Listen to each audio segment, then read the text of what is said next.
Fuqia origjinale e grave ka qenë gjithmonë aty që nga ndarja e gjinive. Fuqia e femrës qëndron në zgjedhjen se në cilën rrugë drejtim do të lëvizë, përparoj trungu gjenetik.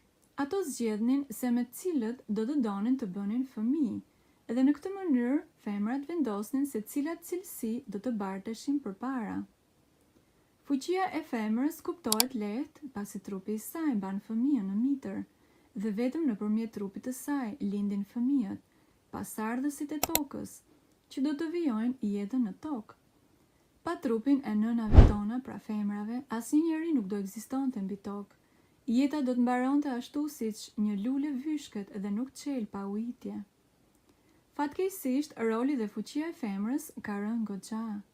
Për shkak të paditurisë, për shkak se ajo nuk njeh ligjet hyjnore në ditët e sotme, femra e ka humbur fuqinë e saj në të vërtetë. Ajo vendos mbi tokë se çfarë geni do të trashëgojë tokën. Zgjedhja që femra bën varet nga niveli i diturisë së saj mbi ligjet hyjnore apo diturisë së vërtetë universale. Liria e femrës qëndronte gjithmonë në zgjedhjen që ajo bënte. Kjo zgjedhje ishte ajo nga e cila meshkujt gjithmonë kishin frikë. Ajo i bënte meshkujt të punonin seriozisht për të ngulitur cilësi më të larta hyjnore, të cilat ishin më joshëse për partneret e tyre femra. Por meshkujt për të arritur në nivel të lartë evoluimi i duhet të punonin me veten.